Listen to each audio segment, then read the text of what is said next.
Bonjour tout le monde, voici une nouvelle petite vidéo. La saison de natation est terminée, la natation d'eau libre est terminée. Il y a encore quelques crinqués que je vois sur internet qui vont encore dans l'eau, mais pour 99% des gens c'est terminé. C'est le temps de ranger votre wetsuit. J'ai beaucoup de questions sur qu'est-ce qu'on fait pour l'hiver, comment on l'entrepose, comment on l'entretient. Donc on va faire une petite vidéo rapide pour essayer de répondre à vos questions. La première chose qu'on fait normalement, c'est essayer de bien nettoyer votre wetsuit avant de le serrer. Donc, nous, en boutique, on vend ce produit-là ici, qui est c'est fait par Gear Aid. C'est un shampoing pour wetsuit. Ça va t'enlever toutes les enzymes, les parasites, les bactéries qui pourraient pu s'accumuler dans votre wetsuit durant l'hiver, durant l'été. Il va bien nettoyer puis il va protéger votre wetsuit pour de nombreuses années. Donc ça se détaille autour de une dizaine de dollars, de 10-12 $. Ensuite de ça, bien sûr, quand on lave le wetsuit, on va le laver à l'envers. Donc donc vous le retournez comme il faut à l'envers, vous dépliez complètement les manches. On le met dans deux bacs. En fait, vous avez un bac d'eau savonneuse avec le shampoing. Vous allez le laisser tremper, bien le secouer à l'intérieur du bac. Après ça, vous allez tremper dans un bac d'eau froide, d'eau claire, là, sans savon, pour bien le rincer. Une fois qu'il est bien rincé, vous pouvez le suspendre pour vraiment le laisser sécher au maximum. Une fois qu'il est bien sec, c'est super important qu'il soit 100% sec à l'intérieur. À ce moment-là, vous allez pouvoir le retourner. Vous pouvez le laisser encore sécher un petit peu à l'endroit parce que des fois il peut être encore un petit peu mouillé à l'endroit. Fait qu'il faut vraiment qu'il soit vraiment 100% sec, votre wetsuit. Après ça, pour l'entreposer, vous avez différentes options.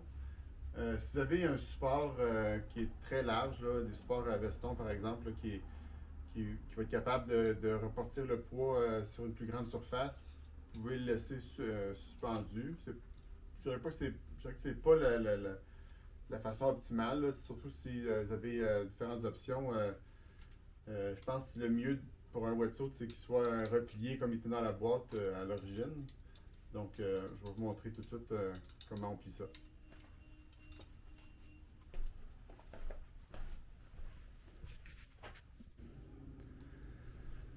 Ok, donc comment on plie le wetsuit? Je dois toujours de bien zipper le zipper jusqu'en haut. Donc on le met à plat sur le ventre. Ce qu'on va utiliser, moi ce que je suggère, c'est des tubes comme ça.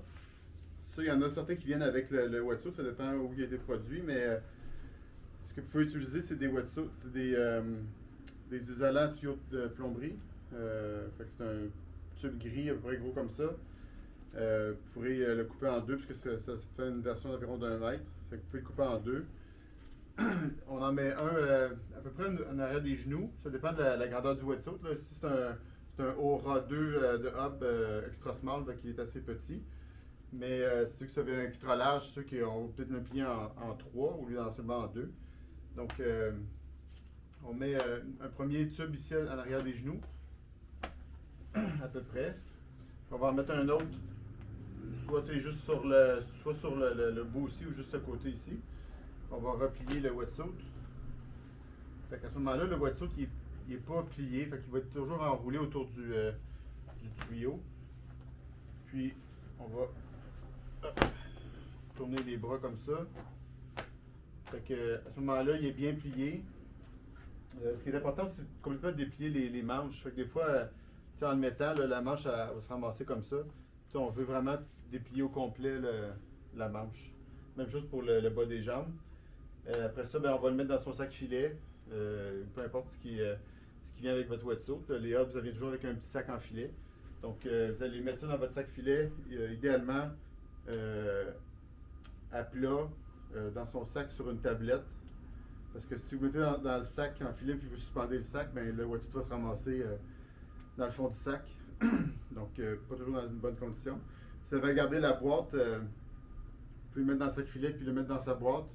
comme ça, puis encore une fois, entreposé à plat sur une tablette. Donc avant, je pense, de le serrer, puis on a nettoyé. Vous pouvez aussi prendre ce moment-là pour le faire réparer si vous avez des petites déchirures d'ongles dans le wetsuit. Je pense que c'est une bonne période en ce moment de le faire réparer avant le printemps. Comme ça, des fois, on a une occasion d'aller nager. Ah oui, je vais y aller. On est fin mai, début juin. Vous avez des courses qui commencent. Puis là, hop, il est déchiré. Il y avait des places qu'il faut les faire réparer. Fait que vous perdez un peu de temps au niveau de la réparation. Fait que je pense que c'est un bon temps aujourd'hui pour à l'automne pour faire réparer votre wetsuit.